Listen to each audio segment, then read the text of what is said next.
Welcome back to Buddha Coha, where we explore ancient Buddhist wisdom for modern living.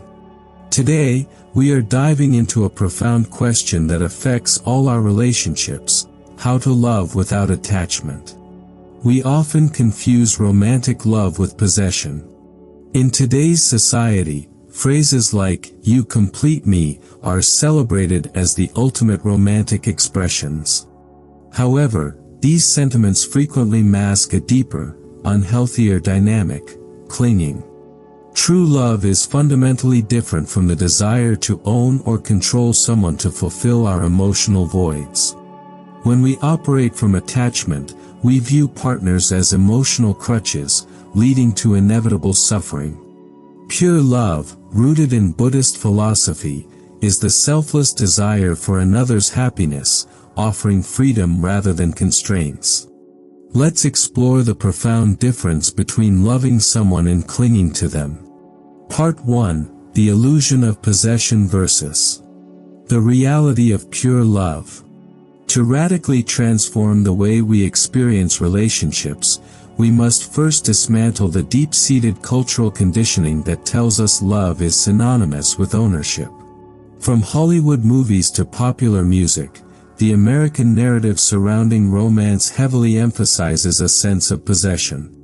We are taught to look for a better half, implying that we are somehow incomplete on our own.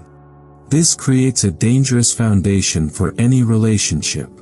The core difference between attachment and pure love is the difference between operating from a state of emotional survival versus a state of emotional abundance. The "I need you" mindset, understanding attachment. Attachment is, at its very core, inherently self-centered. It operates on a deficit model, a profound feeling of inner emptiness or inadequacy that you expect another human being to fill. When you are deeply attached to someone, your internal monologue, whether conscious or unconscious, sounds something like this: "You need to make me happy. You are responsible for my emotional well-being. If you behave the exact way I want you to, I will feel secure. But if you deviate from my expectations, I will feel anxious, betrayed, and angry." This mindset transforms a romantic relationship into a transactional dynamic. You give your time, affection, and resources, but there are always invisible strings attached.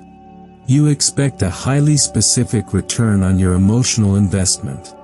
In this state, you aren't truly loving the person for who they are. You are loving them for what they can do for you. You are loving the comfort they provide, the loneliness they erase, and the validation they offer your ego. Consequently, when your partner inevitably falls short of these towering, unrealistic demands, because no human being can flawlessly play the role of your emotional savior 24 hours a day, bitter resentment begins to build. Attachment boldly claims, "I love you, therefore you owe me."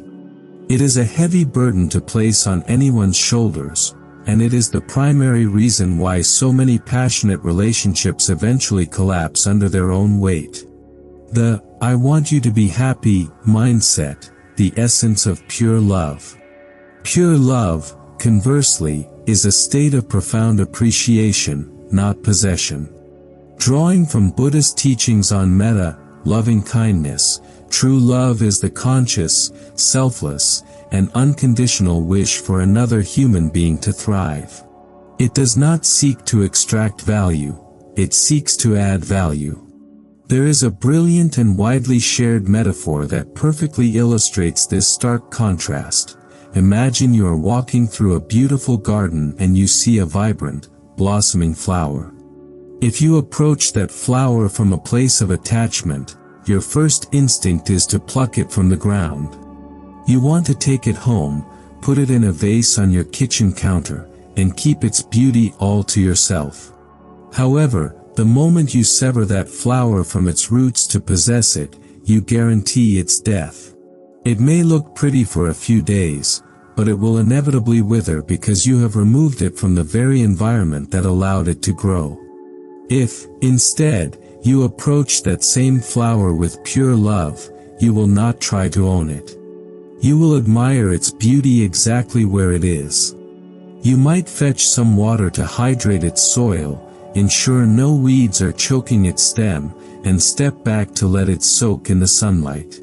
You allow it to grow freely in the wild. Pure love speaks a completely different language than attachment. It says, I want you to be absolutely happy. If your happiness includes me and our paths align, that is a wonderful blessing. However, if your ultimate path to happiness leads you in a different direction, away from me, I will still wish you well. This type of love is expansive, liberating, and entirely free of selfish demands. It requires a significant level of emotional maturity because it asks us to prioritize the well-being of the person we care about over our own ego's desire to control them. When you love purely, you do not view your partner as a missing piece to your puzzle, you view them as a complete masterpiece standing right next to you. Part 2, The Psychology of Control and the Fear of Loss. When attachment takes the driver's seat in a relationship, fear is always the silent co-pilot. To truly understand why we cling so desperately to the people we love, we must examine the dark, often hidden underbelly of human psychology, the terrifying fear of loss. The moment we subconsciously decide that we need another person to survive emotionally, to validate our worth, or to give our life meaning, we instantly become terrified of losing them. This overwhelming fear of abandonment inevitably births the urge to control. The root of control, disguising fear as affection. Control in modern romantic relationships rarely looks like a dramatic, cinematic villain. More often than not, it disguises itself in the noble garments of caring, protectiveness, or passion. It manifests in subtle, everyday behaviors. You might find yourself constantly monitoring your partner's social media activity, feeling a sharp pang of jealousy when they spend time with their friends, or subtly guilt-tripping them when they choose to engage in independent hobbies that do not include you. You might impose unspoken rules about who they can talk to, where they can go, or how they should dress. The psychological root of this behavior is not love, it is deep-seated insecurity. It is the ego desperately trying to build a fortress around the source of its comfort. We operate under the false, subconscious belief that if we can meticulously manage our partner's environment and dictate their interactions, we can somehow guarantee their loyalty and prevent our own heartbreak. We mistakenly equate control with safety. However, this is a profound illusion.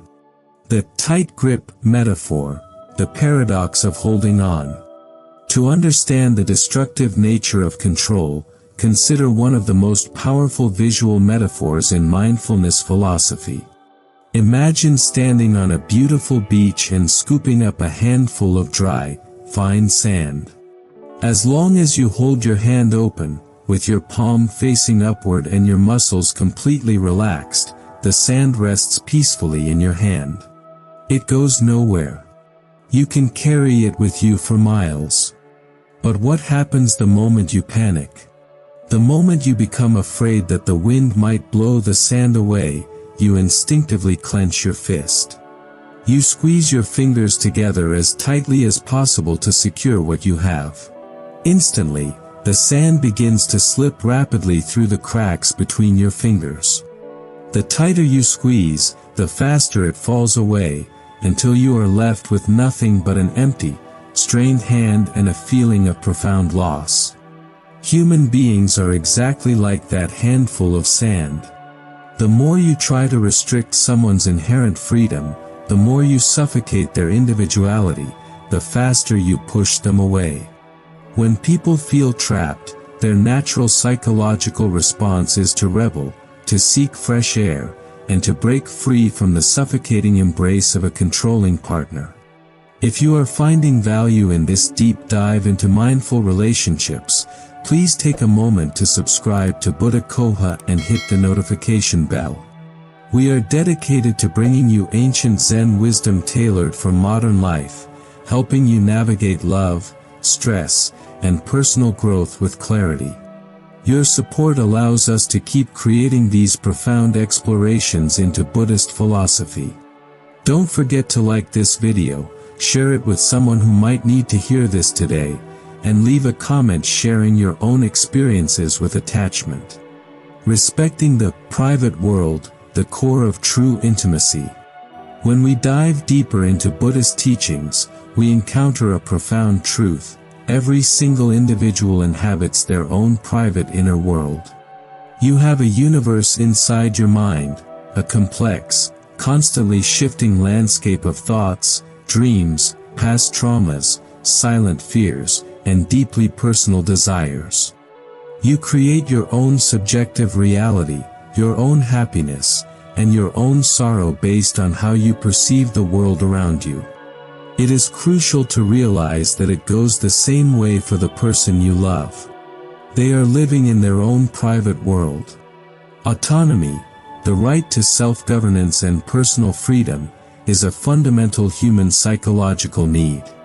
When you try to force someone to live entirely within your world, subject strictly to your rules, your anxieties, and your expectations, you are essentially committing an act of emotional colonization.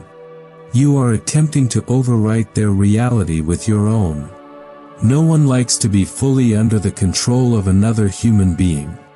To love someone without attachment means honoring their sovereignty. It is recognizing that they are not an extension of you, nor are they a supporting character in the movie of your life.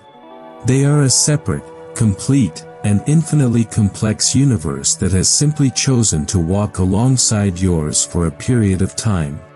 True intimacy is not enmeshment. It is not two people melting into one indistinguishable blob where boundaries disappear.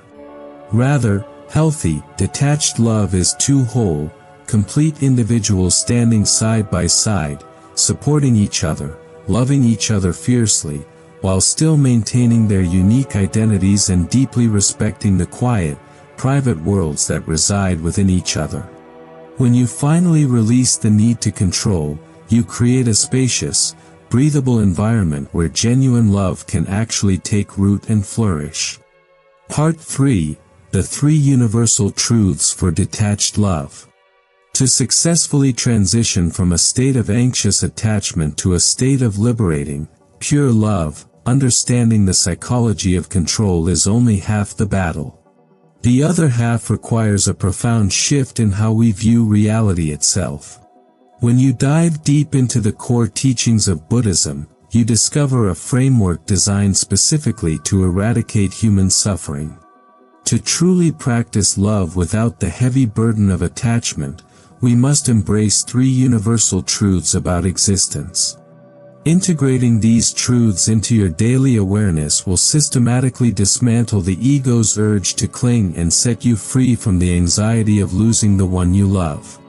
1. The reality of impermanence, anicca, the beauty of the fleeting moment. The hardest, most bitter pill to swallow in any relationship, and indeed, in life itself, is the undeniable fact that absolutely nothing is permanent. Every single experience, every fleeting emotion, every physical form, and every deeply forged connection in this life is subjected to change. This is the concept of anicca, or impermanence. The stark reality is that the people you love deeply, the people you surround yourself with today, will not be with you forever. Whether through the natural evolution of life paths, the painful dissolution of a relationship, or ultimately, the inescapable reality of death, separation is a guaranteed part of the human experience. Sooner or later, you will have to part ways with everyone you hold dear. For the attached mind, this is a terrifying thought. The attached mind wants to freeze time, build a wall around the relationship, and desperately hold on to the illusion of forever. However, the Buddha offered a deeply counterintuitive piece of advice. He suggested that we should actively and consciously remember this impermanence every single day. Why? Because instead of letting the fact of separation depress you, letting it sink into your bones actually awakens you. When you truly accept impermanence, a profound psychological shift occurs. You stop taking the people in your life for granted. If you fully internalize the reality that human life is astonishingly short, perhaps giving us 80 or 85 years on this earth if we are incredibly lucky, you suddenly realize how little time you actually have with your partner. When you know the clock is ticking, why would you waste precious hours arguing over trivial matters? Why would you spend your energy trying to control their behavior? Acknowledging impermanence forces you out of your anxious mind and into the present moment. It compels you to show maximum affection, radical kindness, and deep compassion right now, in the only moment you actually possess. You love them fiercely today, precisely because you know tomorrow is never promised. 2. Universal suffering, dukkha, removing unrealistic expectations. The second universal truth is the understanding of dukkha, often translated as suffering or unsatisfactoriness. In mindfulness philosophy, there is a fundamental recognition that every single human being experiences their own personal pain. Everyone you meet is carrying their own invisible baggage, childhood wounds, daily stressors, profound insecurities, and quiet anxieties. We all suffer in our own private worlds. When we operate from a place of intense attachment, we commit a grave injustice against our partners. We unfairly expect them to act as our personal saviors. Because we are suffering in our own private world, we look to the relationship as the ultimate cure. We place the crushing weight of our happiness entirely on their shoulders, subconsciously demanding that they fulfill 100% of our emotional needs, soothe all our deepest insecurities, and perfectly complete our lives. When you realize the profound truth of universal suffering, you immediately drop these towering, unrealistic expectations. You recognize that your partner is not a flawless deity sent to rescue you from your own mind. They are a beautifully flawed, struggling human being who is fighting battles in their own private world that you might know nothing about. If you expect another person, who is already dealing with their own internal storms, to perfectly fulfill all your requirements, you are setting yourself up for guaranteed disappointment and resentment. Understanding dukkha cultivates radical empathy. It allows you to look at your partner with grace, forgiving their shortcomings because you finally understand that they, too, are just trying to navigate the overwhelming complexity of being human. 3. The lack of control, anatta, surrendering the illusion. The third and perhaps most liberating truth is anatta, which in this context points to the profound lack of control we have over the external world. No one in this universe is entirely under your control. You cannot dictate how people behave. You cannot control how they interpret your words, how they treat you behind closed doors, what they think about you in the quiet of their own minds, or whether they ultimately choose to stay by your side or walk away. That is entirely their business.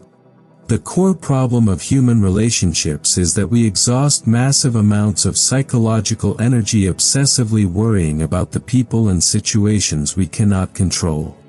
We try to manipulate our partners into fitting the exact mold we have created for them in our heads. This is the definition of suffering. What is the only thing truly under your control? Your own mind. Your own actions. You control your responses, your personal boundaries, your emotional regulation, and the integrity with which you choose to live your life. When you surrender the exhausting illusion that you can control your partner, an immense weight is lifted off your chest. You stop pouring your energy into trying to manage their existence, and you reclaim that energy to build your own character. The synthesis, true compassion and freedom. When you weave these three truths together, everything changes, everyone suffers, and you control nothing but yourself. you arrive at the ultimate destination of pure love. You finally learn how to be genuinely compassionate. You reach a spiritual maturity where you can look at the person you love and genuinely wish for their happiness, regardless of the outcome. You can say, no matter what happens, whether you choose to stay with me for the rest of our lives, or whether your journey leads you away from me, it is okay. I unconditionally wish you the absolute best. I wish for your profound happiness. That is the moment you win. When you love from that place of radical acceptance and freedom, that love will never, ever hurt you. Attachment, jealousy, and the desperate need to possess will always bring you pain. But pure, detached love, the kind that wishes well without demanding anything in return, is the only thing that will bring you the profound peace you have been seeking all your life. Part 4. Practical steps to cultivate love without attachment. Understanding the ancient philosophy of impermanence, universal suffering, and the illusion of control is a monumental intellectual milestone. However, intellectual understanding without practical, daily application remains merely an abstract concept. Knowing that you should let go is very different from actually loosening your grip when your heart is racing with anxiety. To genuinely rewire your nervous system and transition from an anxiously attached relationship style to one of liberating, pure love, you must implement intentional, daily practices. It requires unlearning decades of cultural conditioning that taught you to equate love with possession. Here is a comprehensive guide on how you can begin that profound psychological and spiritual shift today. 1. Cultivate radical self-love and emotional independence. You simply cannot let go of your desperate grip on another human being if your own emotional cup is empty. If you rely exclusively on your partner to validate your existence, to soothe your deepest anxieties, and to make your daily life feel worthwhile, you will inevitably cling to them out of sheer emotional survival instinct. In this state, they are no longer just your partner, they are your psychological life support system. The only true antidote to this dangerous dynamic is radical, unapologetic self-love. You must invest heavily in the architecture of your own life outside of the relationship. Cultivate your passions, chase your career ambitions, nurture your personal friendships, and fiercely protect your mental health. Find hobbies that light you up, even if your partner has zero interest in them. When you build a life that feels full, vibrant, and deeply satisfying on its own, a romantic partner becomes a beautiful, complementary bonus rather than a desperate necessity. You learn to love them from a place of abundance and overflow, rather than a place of starvation and deficit. You become a whole circle walking next to another whole circle, rather than two broken half circles trying to fuse. 2. Mindful communication and the art of setting boundaries. A massive, often dangerous misconception about detached love is that it equates to passive indifference. People frequently and mistakenly believe that letting go of control means becoming a doormat, suppressing their own needs, and silently tolerating toxic behavior, disrespect, or neglect. This couldn't be further from the truth. Loving without attachment means you communicate your needs with absolute, unwavering clarity, but without resorting to emotional manipulation, guilt-tripping, or aggressive demands. Mindful communication requires you to own your emotions.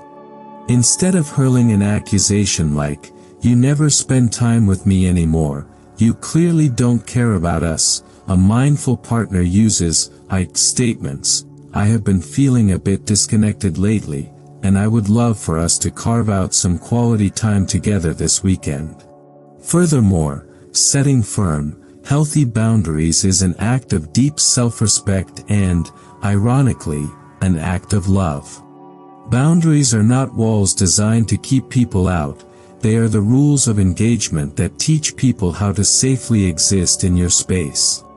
You can unconditionally love someone while simultaneously recognizing that their current behavior is not healthy for your nervous system, and choosing to step back if necessary.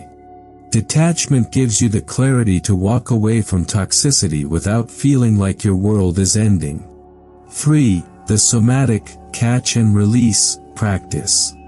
Attachment is essentially a deeply ingrained psychological habit, and like any habit, it can be broken with consistent, hyper-focused awareness.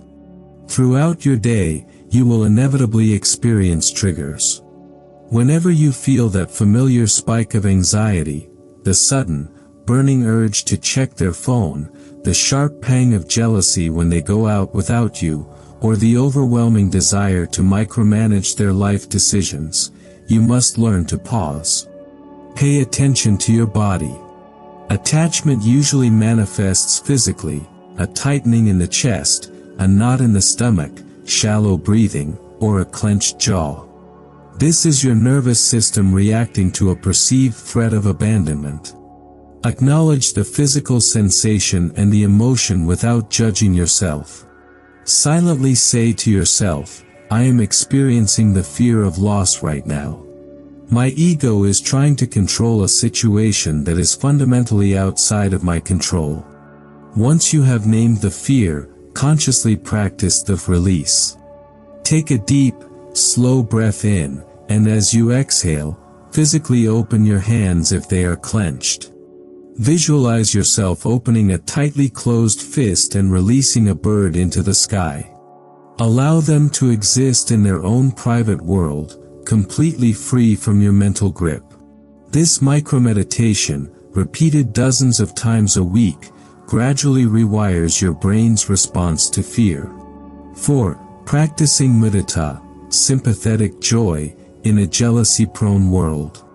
In traditional Buddhist philosophy, the concept of mudita translates to sympathetic or unselfish joy.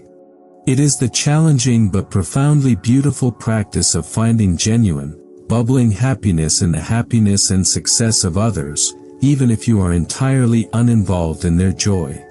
In modern romantic relationships, jealousy often stems from a partner experiencing joy without us. We feel threatened, thinking, if they are having so much fun without me, maybe they don't need me. To combat this, you must actively challenge yourself to celebrate your partner's independent successes. When they come home energized from a night out with their friends, or when they achieve a milestone in a hobby that doesn't include you, actively choose to be excited for them instead of feeling insecure or left behind. Tell them, "I love seeing you this happy." This powerful practice systematically dissolves the ego's selfish, demanding desire to be the absolute center of its universe at all times. 5. Embracing solitude as a tool for connection. Finally, you must learn to differentiate between isolation and solitude. Isolation is a state of loneliness, but solitude is the deliberate, empowering choice to be alone with your own mind. Many people cling to relationships because they are terrified of facing their own inner demons in the quiet moments.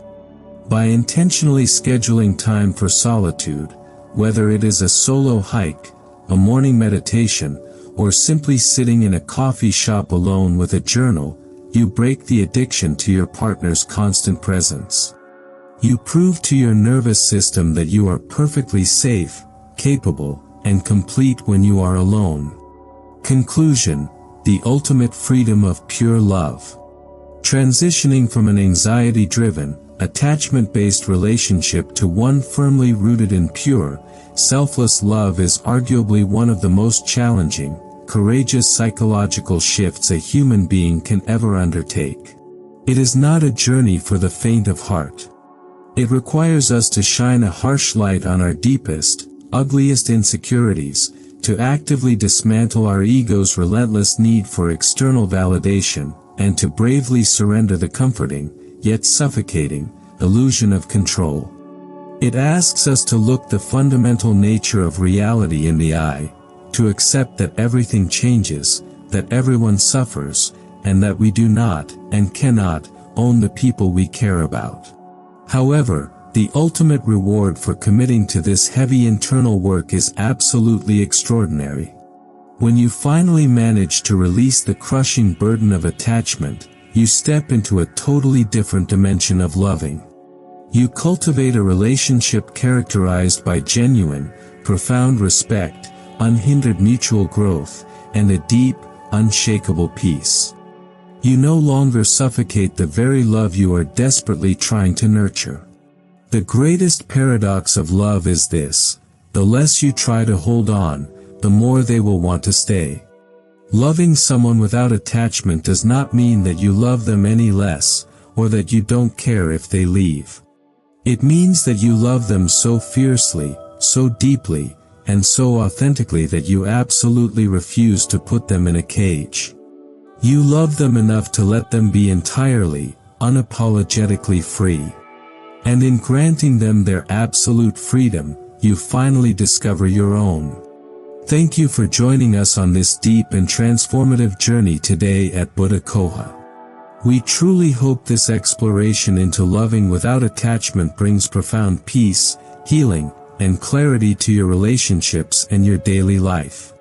If you found lasting value in these insights, please hit the like button, subscribe to our channel, and turn on the notification bell so you never miss our deep dives into mindfulness and Zen philosophy.